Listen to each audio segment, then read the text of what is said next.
las locuras ocultistas del nazismo, o la inmensa mayoría de las mismas, deben atribuirse a Heinrich Himmler. Y una de ellas era su obsesión por las reliquias, por el poder que podían dar las reliquias, o todo tipo de objetos de poder, y desde luego su obsesión por el Grial.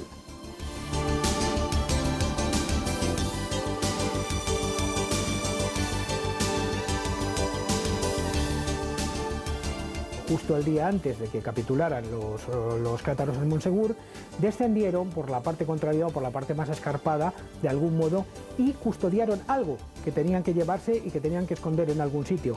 Y seguramente no estaban hablando de un objeto, sino de una persona.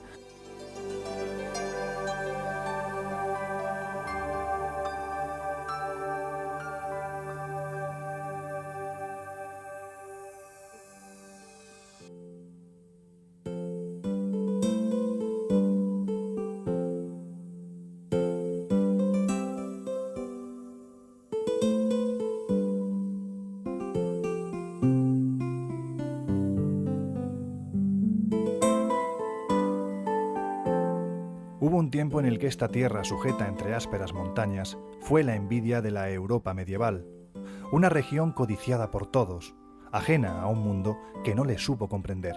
Aquí da comienzo nuestro viaje. Nuestro periplo nos lleva por las entrañas de la tierra de Oc.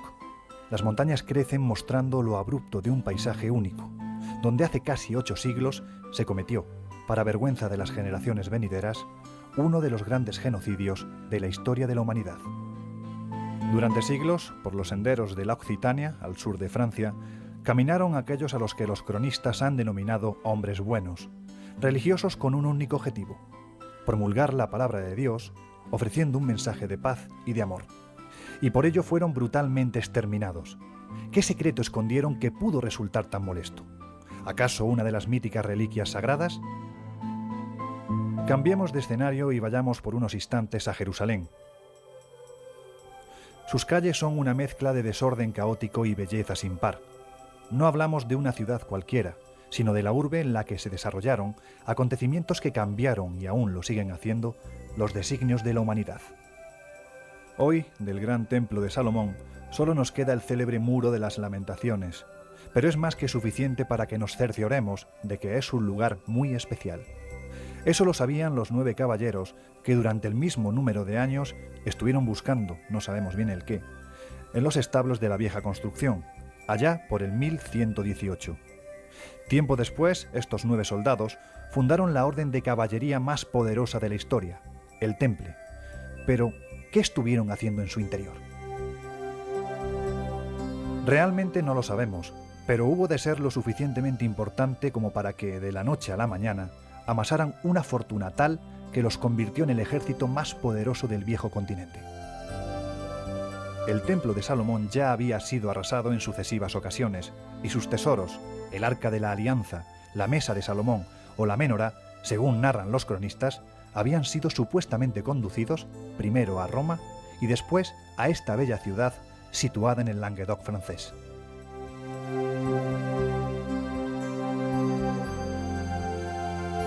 Carcasona, la bella ciudad medieval en la que ahora mismo nos encontramos, fue capital de uno de los imperios más importantes de la historia. Hablamos evidentemente del Imperio Godo.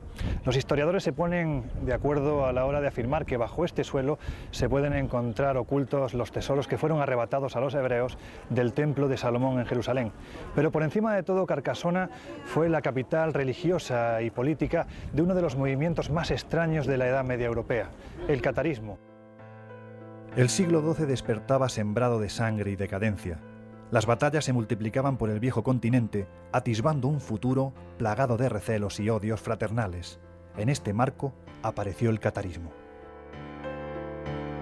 Los inicios del movimiento permanecen difusos, pero son muchos los investigadores que aseguran que la procedencia religiosa hay que buscarla en el siglo X, concretamente en la persona de Bogomil, el amado de Dios, el hereje macedonio creador de la religión, que habría de portar su nombre y que pretendía la pobreza, la no violencia y la vida de recogimiento para todos sus cofrades.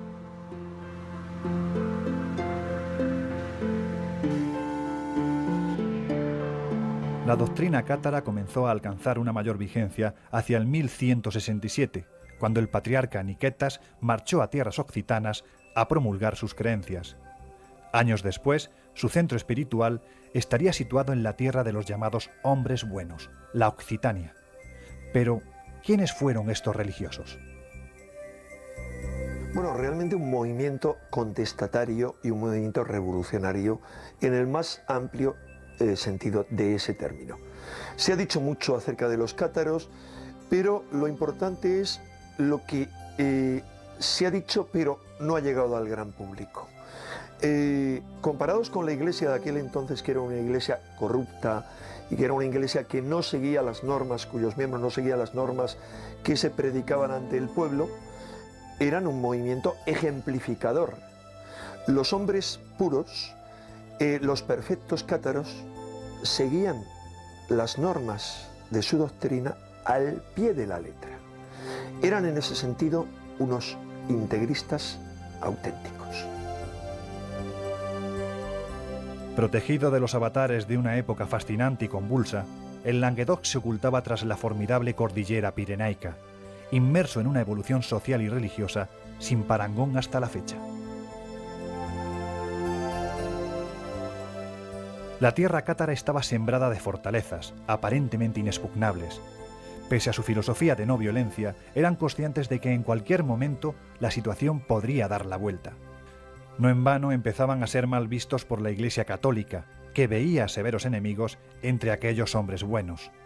Había que estar preparado para lo peor.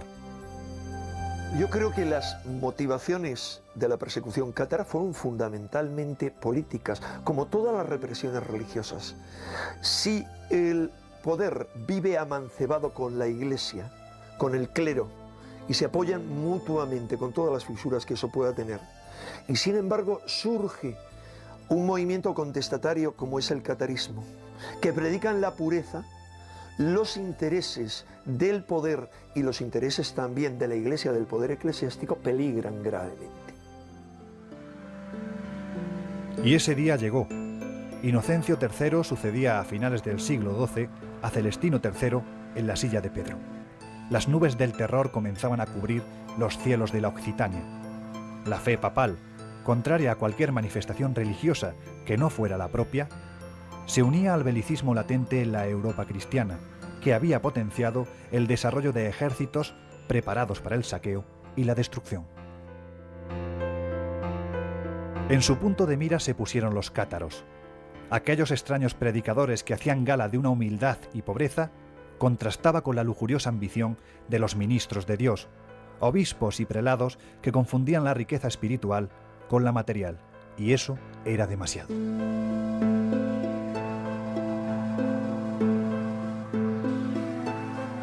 Quisieron establecer como principal mandamiento emanado del Evangelio el deja lo que tienes, dáselo a los pobres y sígueme. Y eso la Iglesia nunca lo ha visto nada bien. De hecho, la historia de la Iglesia es la historia de quienes intentaron volver al mensaje original del supuesto fundador y de quienes, desde luego, no estaban por la labor de hacerlo en ningún caso. Pero hubo más. Investigadores y estudiosos no dudan a la hora de afirmar que en Monsegur, el más emblemático castillo cátaro, se pudo ocultar el verdadero objetivo de tanto malestar. Con la muerte del legado pontificio en estas tierras en 1208, Pierre de Castelnau, Inocencio III encontró la excusa para que el rey Felipe de Francia emprendiera la cruzada contra la herejía cátara.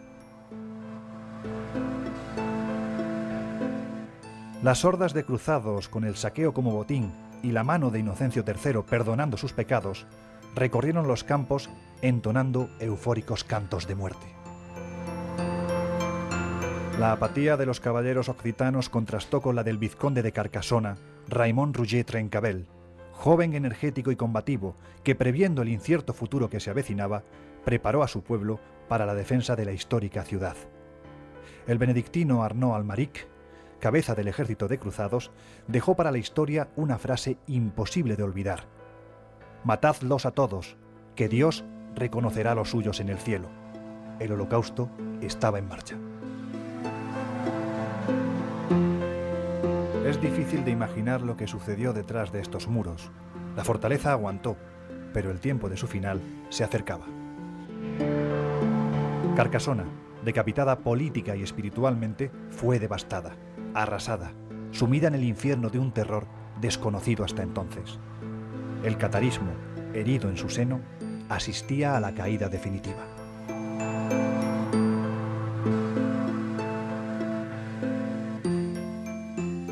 Fueron tiempos oscuros. La luz del fuego iluminó las madrugadas occitanas, extendiendo por los valles el llanto silencioso de un dios que no entendía cómo se podían acometer semejantes atrocidades en su nombre.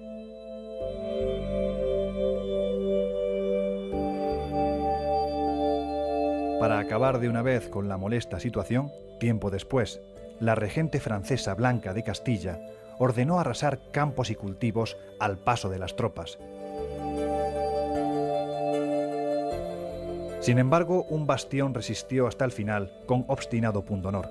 Monsegur, el mítico castillo ubicado en las estribaciones de la tierra occitana, último reducto del catarismo, era guardián de un secreto que había de ser protegido a toda costa. Esta estela de piedra nos recuerda a la barbarie que aquí se cometió hace aproximadamente 8 siglos. Y es que lo más extraño de toda esta historia es que finalmente los cátaros descendieron por las laderas de la montaña y se arrojaron de forma absolutamente inexplicable y pacífica al fuego que habían encendido los cruzados. Cuentan los cronistas que la noche anterior 4 valientes descendieron por la inexpugnable cara norte, llevando consigo el tesoro que se custodiaba en Monsegur. Posteriormente encendieron una lumbre en lo alto del pico Vidorta, anunciando a los que se encontraban en el interior de la fortaleza que su tesoro ya estaba a salvo. A partir de ahí, la catástrofe, o quién sabe si la salvación. Lo que resulta realmente curioso es pensar qué podrían custodiar dentro de Monsegur que tanto valía la pena como para dar su propia vida. Al ascender por el empedrado camino, cubierto en su estrechez de enormes guijarros, a lo lejos, en la cumbre, podemos contemplar la esquelética figura de un enclave orgulloso, único testimonio de un pasado que se niega a perder su recuerdo. La espesa vegetación queda atrás y el campo se abre mostrando un paisaje de ensueño.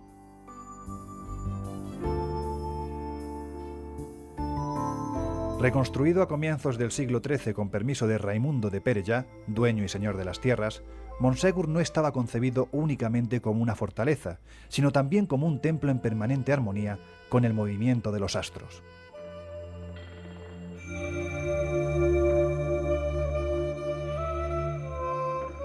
Al margen de ello, la citada Blanca de Castilla veía severos enemigos en aquel pedazo de terreno que tocaba los cielos, y así, en el mes de mayo, las sanguinarias huestes se encaminaron a los confines de la Occitania.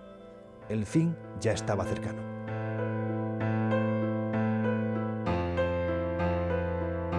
Durante semanas los habitantes del castillo resistieron estoicamente, hasta el 16 de marzo de 1244. Ese día sucumbían abrasados por las llamas del terror, pero el tesoro ya estaba a salvo. Como hemos dicho, aseguran las crónicas que horas antes de la toma de Monsegur, 4 insurrectos escaparon al asedio por la única parte que los cruzados no custodiaban, la escarpada cara norte. ¿Por qué arriesgarse para que joyas y oro no fueran presas del saqueo? ¿O acaso no eran tales los bienes allí custodiados, sino algo de una importancia mayor? ¿Tantas molestias para qué? El tesoro de los cátaros para mí era espiritual. Tenía que ver con posiblemente con los evangelios auténticos de San Juan, con algún tipo de reliquia que ellos custodiaban, pero que no tenía nada que ver con lo material, con el oro ni con la plata. Eso ya había quedado a buen recaudo por lo menos un año antes de que cayera Monsegur en el año 1244. Es decir, el que esos 4 caballeros en la nocturnidad de la noche previa al asalto definitivo rescatan y son capaces de llevarlo a un lugar sagrado y luego encienden una fogata porque habían acordado precisamente con los perfectos, con los cátaros puros, que se encendería una luminaria en el momento que hubiera quedado ese tesoro a salvo, bien podría haber sido el grial o lo que ellos pensaban que era el auténtico grial. Sin duda hubo de ser lo suficientemente importante para que siglos después este lugar se pusiera en el punto de mira de Adolf Hitler. Y es que el dictador alemán mostró un especial interés por el esoterismo y por las sociedades secretas que supuestamente se decían custodias de un conocimiento trascendental. Hitler estaba tan interesado en el esoterismo, esa es la parte más fascinante que tiene el nazismo, no solo la parte militar, que se organizaron varias sociedades secretas en busca de ese conocimiento ancestral que en el fondo eran los orígenes de la raza aria. Una de esas sociedades secretas era la sociedad Thule, la otra era Aneberbe. Aneberbe, que era la búsqueda precisamente de esos conocimientos arqueológicos que de una forma o de otra les emparentaban con razas antiguas, con Atlántida, con Lemuria, incluso intentaron buscar vestigios de la raza aria en el Tíbet. De hecho, intentó buscar 2 reliquias con todo el ahínco que pudo. Una de ellas era la lanza del destino, lo consiguió en el Museo de Hofburg, en Viena. Sabía la trascendencia que tenía esa lanza del destino y que podía cambiar el mundo, como efectivamente ocurrió. Y la otra reliquia era el Santo Grial. No lo buscó él personalmente, dejó el encargo a Heinrich Himmler, el Reichsführer, el jefe de las SS, y antes de buscarlo él, encargó esa misión a uno de sus hombres de confianza, que era Otto Rahn, para que lo buscara en Montsegur. Y en el interior de este castillo, los esoteristas e historiadores nazis pensaron que pudo estar la más importante de ellas. Montsegur es un centro astronómico de primer orden. Aquellos que lo construyeron lo hicieron con la idea de que en determinados momentos del año, coincidiendo con solsticios y equinoccios, el Sol jugara un papel importante. Pero al margen de ello, siglos después, por estas tierras caminó el joven oficial nazi Otto Rahn. Su misión era clara: encontrar la supuesta reliquia que se custodiaba en el interior de Montsegur.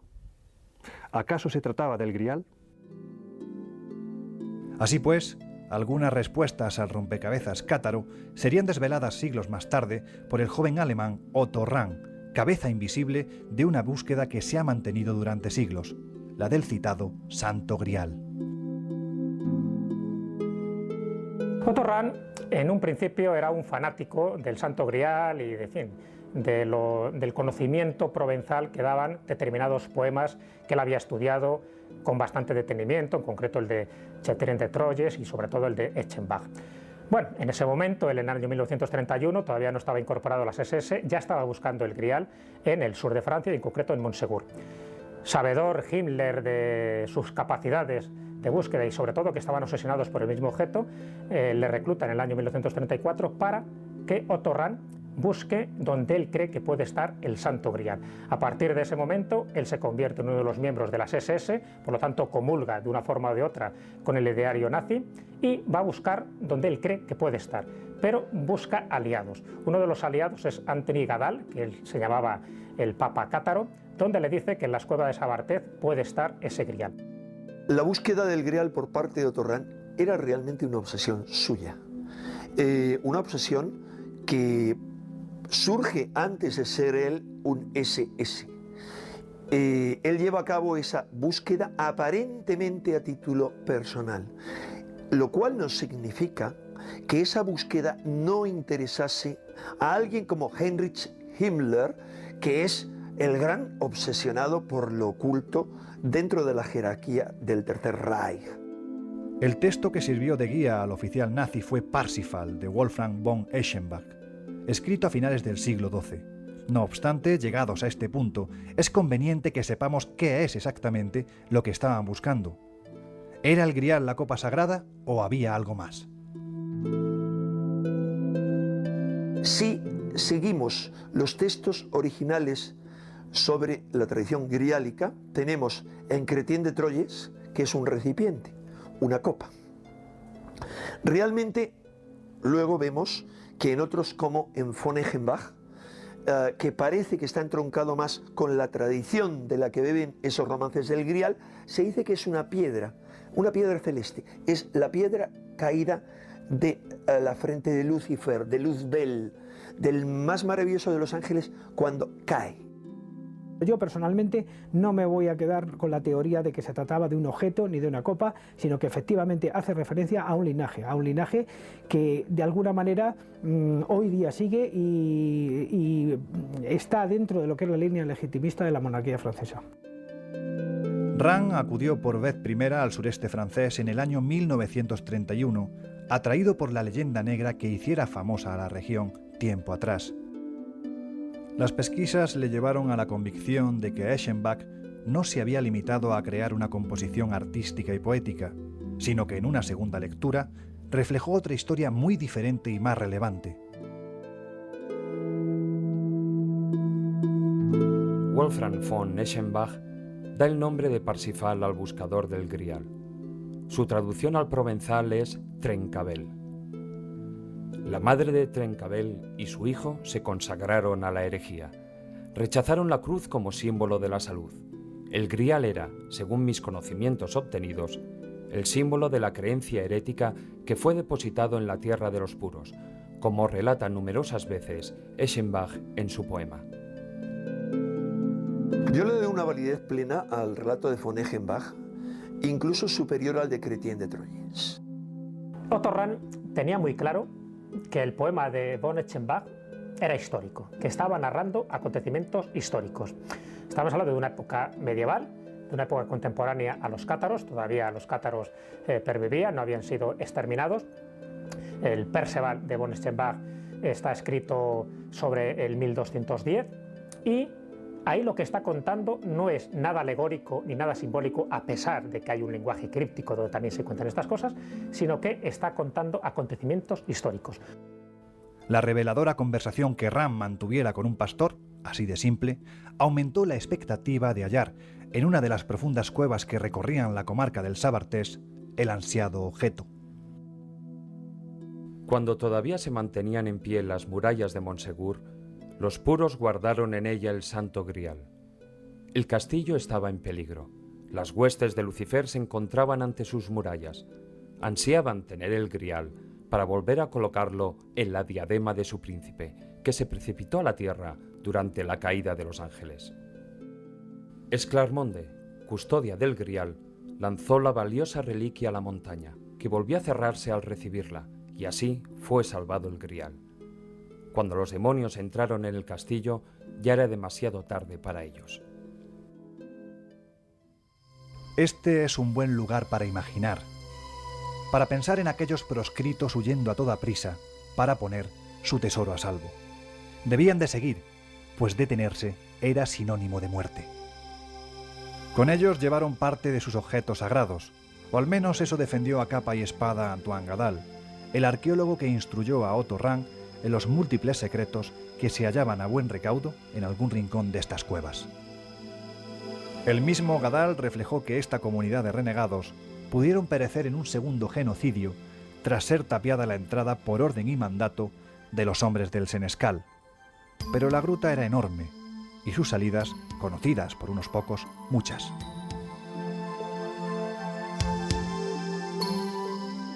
Pese a ello, la esperanza del joven nazi por toparse con algún vestigio no mermó. Más bien fue aumentando con el paso de las semanas. Sus incursiones en el interior de las cuevas le premiaron con el descubrimiento de diversas piezas, así como inscripciones de evidente origen cátaro y templario.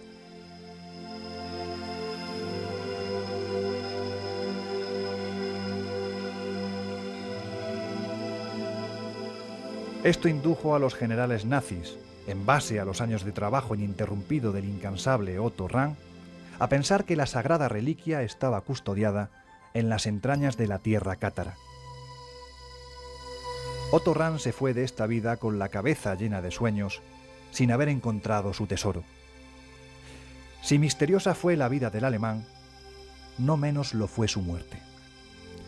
En el año 1937, y tras realizar su última visita reconocida a Occitania, escribió lo siguiente: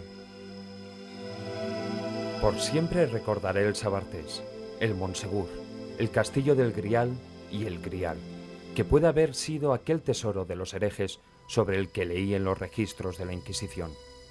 Reconozco públicamente que me hubiera gustado encontrarlo. En el año 1939, en el mes de marzo, él se suicida, y se suicida de la forma ritual cátara, que es la hendura, que es dejarse morir, de una forma muy tradicional, como solían hacer los puros, los cátaros, los grandes maestros. Pero esa es la muerte oficial. Como bien sabes, se comenta que realmente él pervive, que hay una muerte ficticia y que cambia de nombre por el de Rudolf Rahn. Él moriría en el año 1975 en Madrid. Es decir, hay una serie de peripecias, de circunstancias anómalas. Es una historia preciosa de espionaje, de cómo alguien puede seguir investigando en la sombra y publicando libros también, pero no con ese nombre, sino con el que una nueva sociedad secreta le había dado, ¿no? Porque él formaría parte también de una sociedad secreta, igual que otros neonazis que lograron escapar pues, del gran juicio de Nuremberg. Y es que el Grial, al margen de la Santa Copa, escondía el secreto de la sangre, bien distinto de la lectura que hasta el momento se había hecho del mismo.